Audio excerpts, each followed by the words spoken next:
What's up, Summoners? King Blade here. Today, we're going to be taking a look at the top 5 arena defense units. So this is more in terms of popularity and strength. And we're going to take a look at them, see why they're so good and why they're so prevalent in arena and how they're just wrecking the game. This top 5 is not ordered except for the number 1 unit in it. It's really hard to rank them and justify who's better than the other one. The only unit you could say is the best is the one that's number 1. So we'll get through it. We'll talk about them. We'll look at the skills real quick, and then we'll see why they're just so good for arena defense.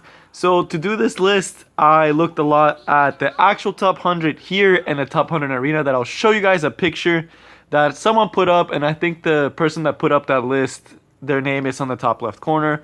So I'll show you guys that, but let's just take a look at it. So right off the bat, you're gonna start seeing a lot of very similar units, and it's kind of gonna be a spoiler, but the 5 units that we're gonna be talking about, literally all of them are in the number 1 person's arena defense, and that's Crimson Armin, Ruele, ariminthia, Baal, Sage, Baal, and Sezan, and last but not least, another one that you're gonna see is gonna be Dizzy. So we are gonna go one by one, talk about these in order-ish, except for number 1, and look at why they're so good and prevalent in arena defense, and why like everybody and their grandma is using them. So let's take a look also at the Asia ones. So as you see, this list came out before Dizzy came out. So right now I would tell you that the top 4, like the last one that's missing, is gonna be Dizzy. That's gonna be the most prevalent in a lot of arena teams, especially because she was event limited, so in the future people won't have her. But as of right now, everyone's gonna have her because everyone's summoning for her, and it's an event unit, and everyone's gonna have her right now. So it makes it so everyone can use that Dizzy versus some units like Moonlight, Ariminthia, Ruele, Light Crimson Armament, Light Sun, Baal, and Sezan. I would argue that are a lot harder to obtain, if not considerably harder. So if I could, I would put Dizzy right there at the top of that list that says Cancer. So right there is the person that posted this list. Props to them. Really great art on the back. They had the date and everything. So pretty awesome. Shout out to whoever did that. Like the Yuhiri. That's awesome. And I love the art and like how well it was organized for the Korean list. But right at the bat, we see those 4 units taking up most of arena teams and being included in almost all of them.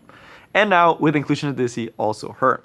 Some honorable mentions for this list are going to be Assassin Cartuja and Kayron, because I honestly think those two are, in their own way, meta like defense units that are really underrated but still do insane amount of work and are really hard to counter. Like Assassin Cartuja, you're just going to have to deal with 15% chance missing all the time.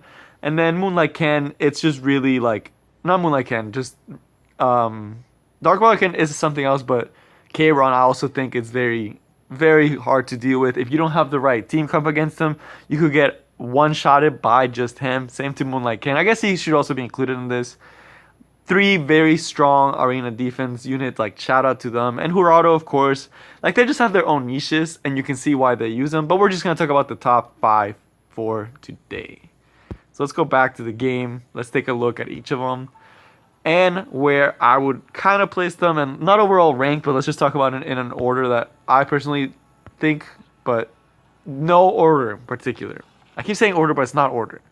Not ordered list except for number 1. Just looking at their skills very subjectively.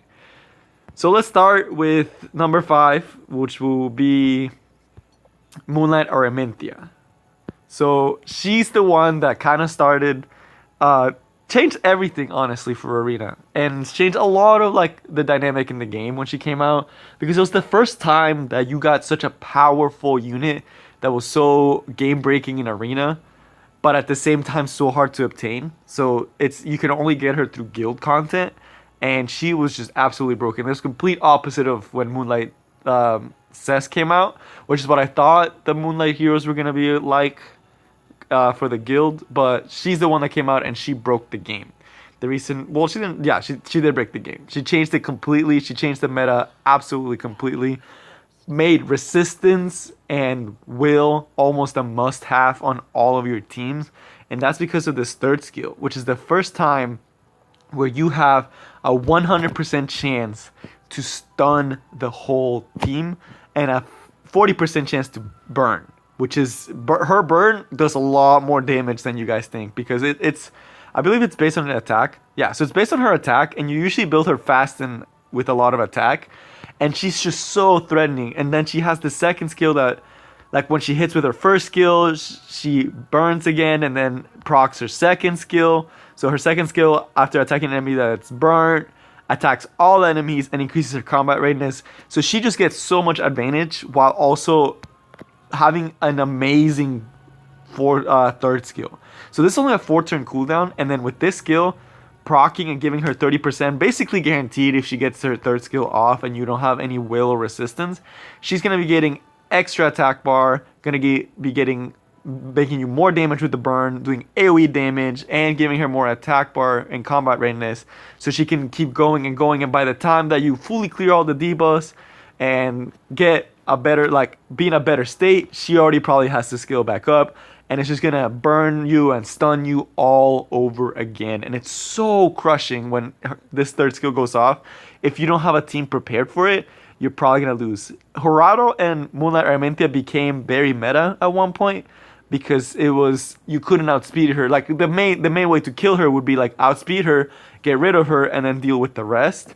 But with Ruele, if you had an combat readiness booster, they would be able to not only strip your buffs with Ruele, but also interrupt you after you did your increased combat readiness skill. They'd be able to interrupt you. Ruele would strip your buffs, and then she would absolutely wreck your team. So it's still very prevalent. Like, there are some teams that do still use that combo, but the other units in this list made it, and like how the meta has begun to shift and shape has made it so that team is not as strong anymore. It's still pretty strong. It's still very strong for offense, but it's not as strong for defense because of where we're going with all this tankiness and like stripping and resistance and immunity. But overall, she literally made this happen. Now, there's never going to be a time in arena meta where you're not going to have resistance and will, because she exists. Because she's literally the one that absolutely destroys anyone that doesn't have that. So, absolutely game-changing, super strong, super crushing if she gets her third skill off. Just an amazing character, but really, really hard to get. She's probably one of my favorite characters in terms of like character design, because I love ariminthia, and then just having like Silverblade ariminthia, oh man, they're awesome. All right, number 4. So number 4 on this list, we're gonna be talking about what's her face? We're gonna be talking about Crimson Armin. That's who it was. So another Moonlight. So yes, there are a lot of Moonlight units, and you guys will like the units that are here for a reason. But all right, let's take a look at Crimson Armin. So where Moonlight Ariminthia is more aggressive, Crimson Armin falls under like the perfect defense in terms of just pure tankiness and annoyingness and buffing. I don't think there's like a better defensive unit for arena defense, because she's pretty tanky, and her second skill is honestly what makes her like insanely annoying. And with her second skill and the fact that she's a knight, I honestly think she's the best knight in the whole game, and the best designed knight, because she's the only one that does what she's supposed to be as a knight. Her and Crown, I would say, are the best 2 knights in the game, because they're just the best designed for their role. So as a knight, she has access to what's that artifact called? Man, I'm gonna have to look this up. Oh, Aureus shield. I think it's Aureus shield or Aureus. Yeah, it should be Aureus. But basically, it increases the defense of your whole team, and she lets her tank like, I think, believe it like 15-20%. So we can actually check it out. So it is Aureus, and this artifact, the fact that you compare it up with her, makes her so much stronger, makes it so much harder to deal with, and just makes her a really good tank and able to just absolutely show. Yeah, so it is Aureus. So she can take 20% of the damage your team would take, while also increasing the defense of everyone on your team by 10%, and it gives this artifact also gives a ton of health. Honestly, the best knight artifact, one of the best artifacts in the whole game because of what it lets. It literally makes some units what they are because of it. One of these units that benefits a lot from this is Crimson Armin, and why she's so good is because she has access to this. But not only that, her kit is overloaded with annoying disruptants and just goodness. So her first skill also has an on-turn provoke that does damage based on defense. So she people usually build her with more HP because Watcher Shuri is a thing. And if they're not careful, if I have a Watcher Shuri team and if I see a Crimson Armin, I'm going to go for Crimson Armin with Watcher Shuri most of the time because I don't want to deal with her third skill. I don't want to deal with her second skill. I don't want to deal with her first skill. I just don't want her to be in the team. I just want to get her out of the picture as fast as I can. But first skill, attacks, provokes the enemy. So nothing crazy. The second skill is where we start getting the annoying things. So decreases damage received by allies from a critical hit by 20%.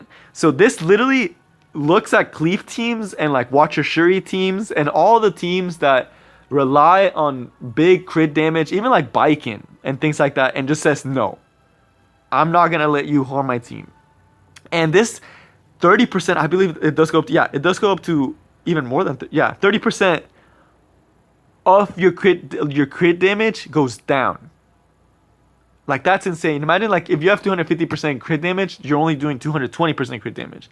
That's almost a whole, like, equip that you're taking off damage. Like, if you didn't put a certain equip on your unit, that's how much she takes off. Like, literally the benefit you get from the crit damage set, she basically takes it off when this skill is fully maxed out, which means that now you're not doing nearly enough as much damage to her team. Just those two skill alones already give her, like, super good, like, placing in this arena tier list because she's able to use Aureus and cut the damage her team takes while also reducing the damage she takes from critical hit, like everyone takes from critical hits. So that already is a lot. And then the third skill is like invincibility and immunity. And if they build a really fast one, but that goes right after their combo go, you're not touching their team for a whole turn. And also, even if she does go first before her team, she's also putting immunity up for the whole team, making it so hard for you to kill other units, apply defense breaks. Like if you're using Moonlight Ariminthia or if you're using Dizzy, makes it impossible to land those debuffs if you didn't bring a stripper, makes it so it's just so much advantage. And it's a 3-turn will, and Angelica does 2 turns, but with Soulburn she does 4, but she does 3 straight up. So this is 3 turns that you either have to strip the buff or you have to find a way to get around it. And it just makes it really hard to deal with. So makes arena fights so much longer because you can't kill her or her allies, and also makes it so you have immunity for your team, protecting you from those big threats like Moonlight Ariminthia and Sage, Baal, and Sezan. And a lot of these different, like Dizzy, protects you from Dizzy a lot. She's probably one of the best Dizzy counters if you can get her to go first. But just crazy. Crazy unit. Super strong. At the number 3 spot, we do have Rule of Light. So again, another Moonlight unit that is super strong.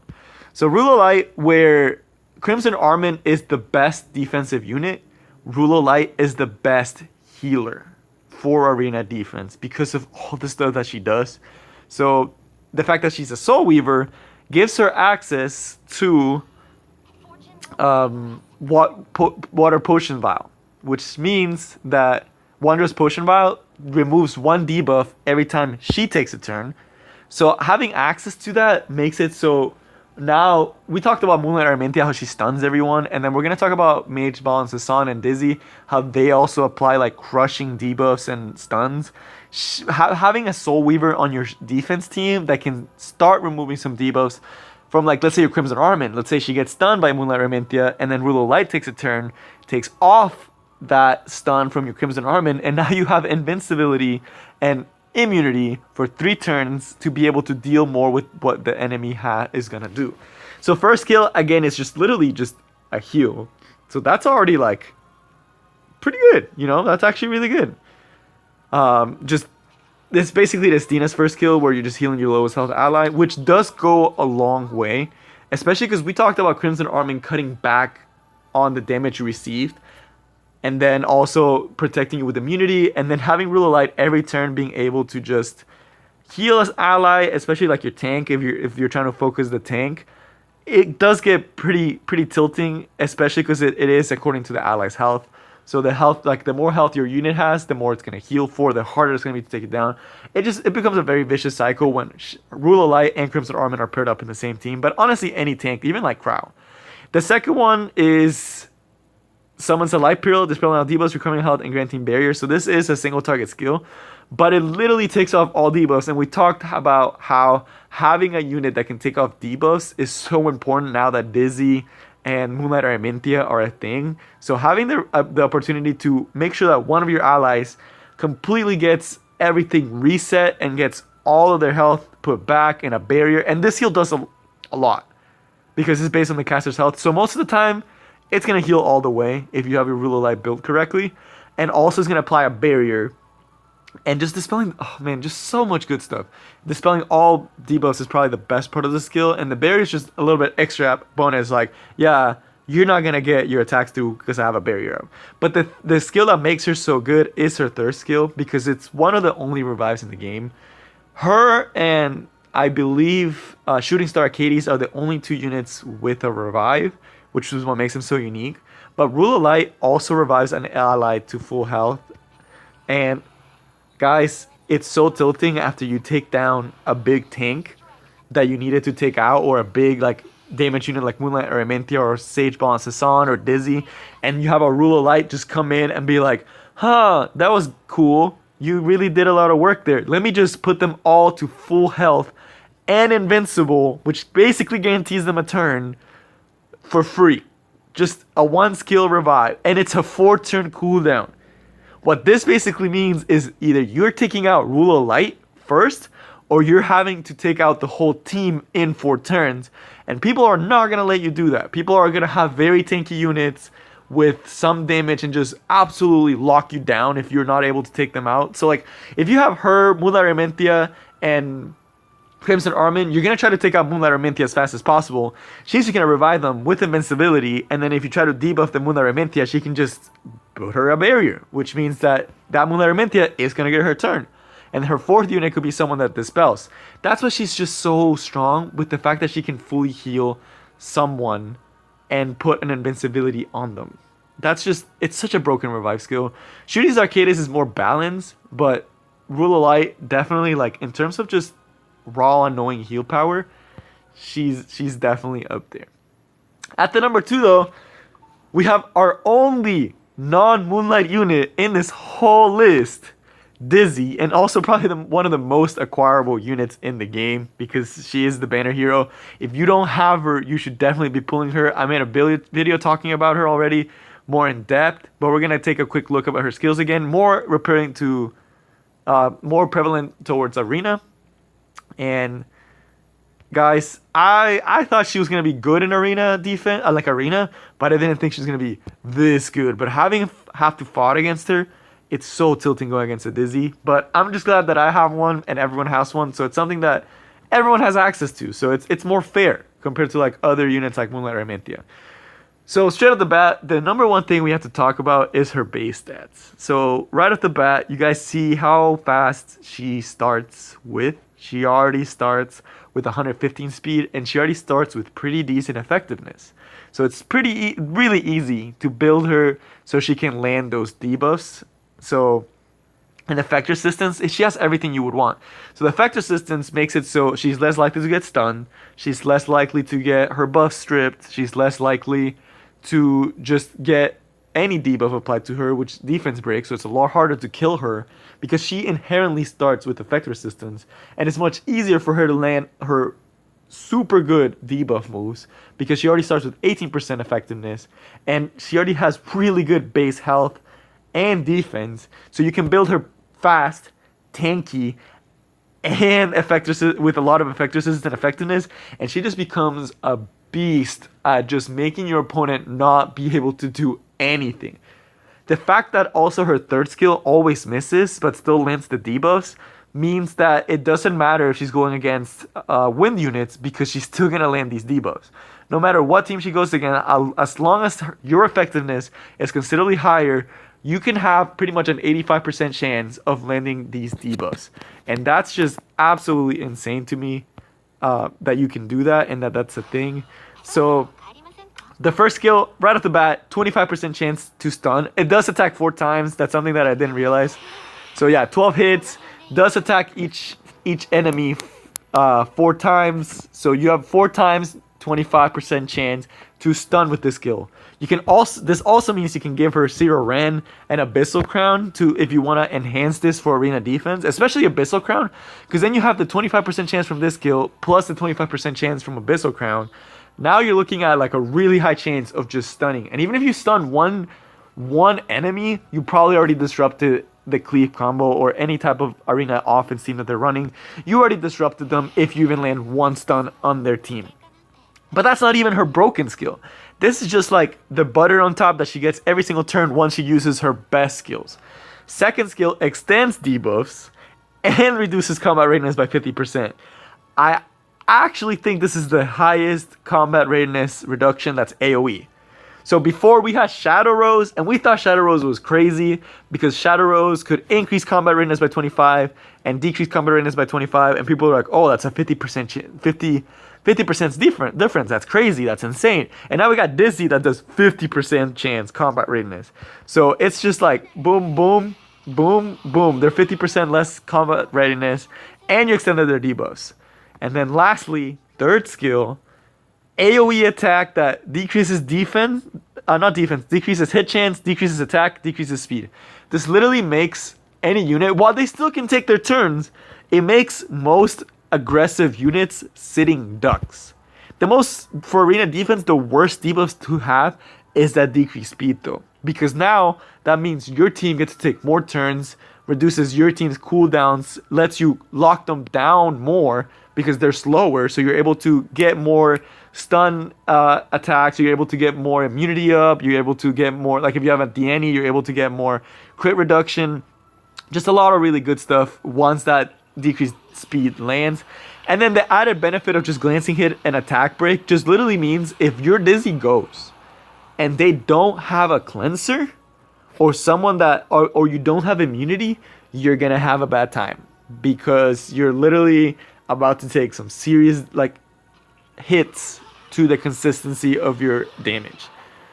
Such a strong skill. Like this, if you guys have gone against Dizzies in arena, like good Dizzies, they'll be like 20k HP, like 200 speed with like super high accuracy and effect resistance. So you're literally trying to kill them as fast as you can, and then she'll come in, do this, and then they'll have one healer like an Angelica and heal her, and then you're just like GG. You can't get past it. You literally have to take her out ASAP, or bad things are going to happen, or you have to get immunity up, or bad things are going to happen. Because once this skill hits, then she does this skill, and you're basically debuffed for life, unless you have a cleanse.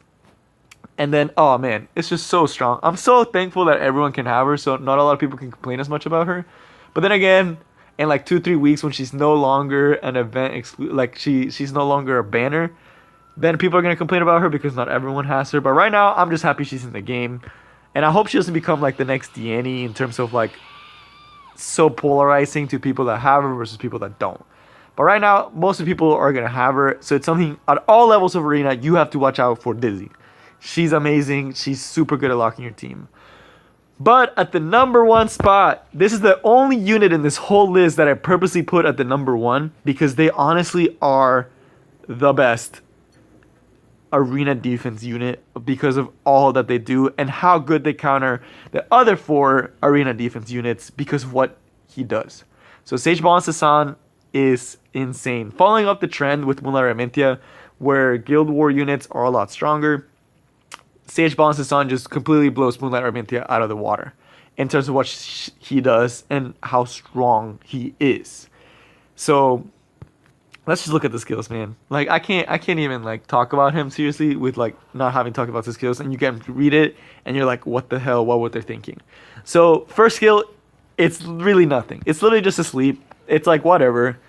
Honestly, it's kind of a basic first skill. It's honestly one of the worst first skills. I guess it does sleep with a pretty high percent, like 70% chance. But sleep can go away if someone else hits you, so it's not super broken. But it is, again, it's annoying. It's a disruption. It's not provoke, but it is sleep. And it still can disrupt your team a lot and make it so you can't get certain combos off. Thankfully, since it's arena defense, it's not as bad because the AI is really bad for arena defense, especially for him. Thank God it has a bad AI for him, or he would actually be next level.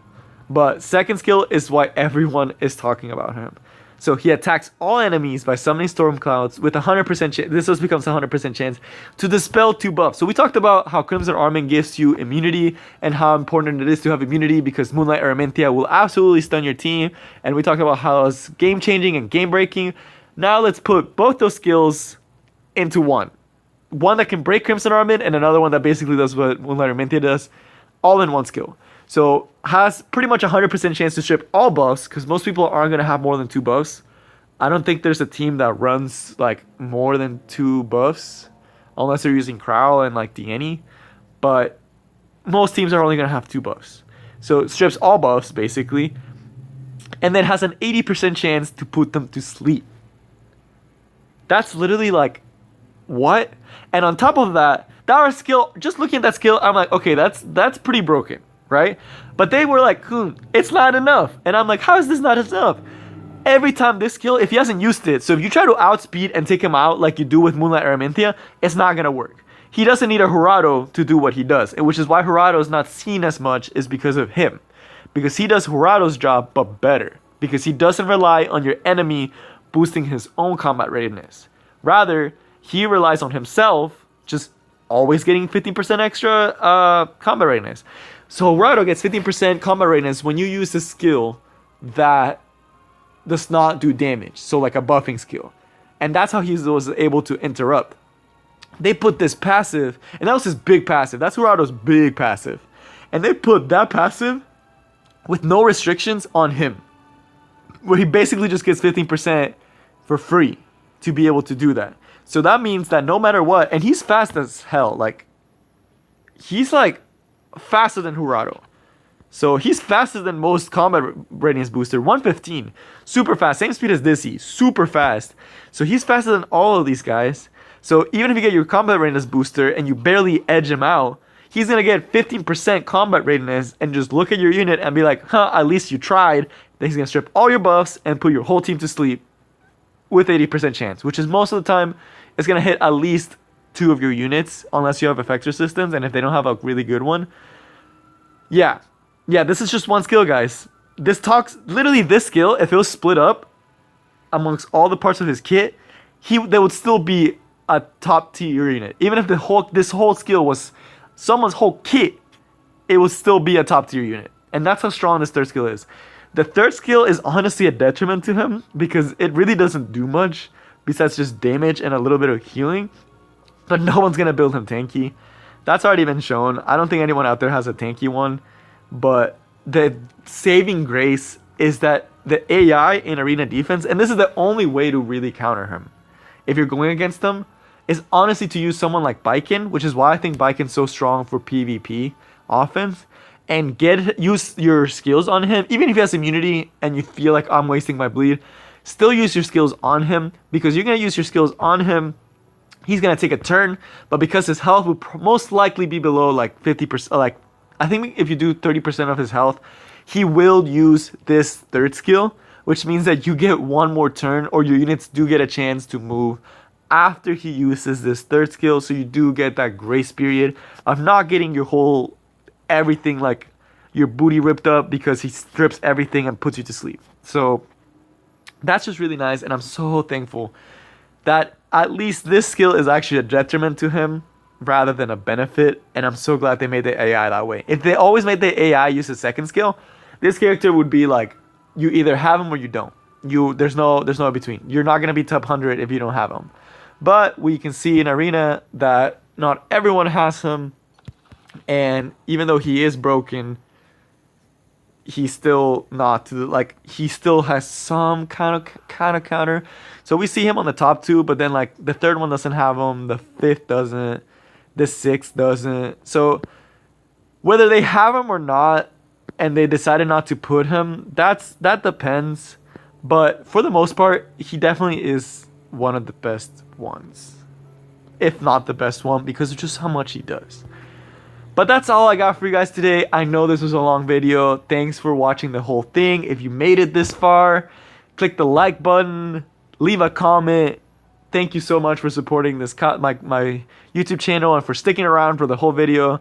If you just skip to the ending, thank you for joining me. I know you probably will skip through it. That's usually what I do with top fives. I'll just skip to the ones I want to look at. But thank you so much, guys, for always being there. I love the comments, negative or positive. I read both, and I like the feedback. So thank you so much, and I'll see y'all next time. Peace.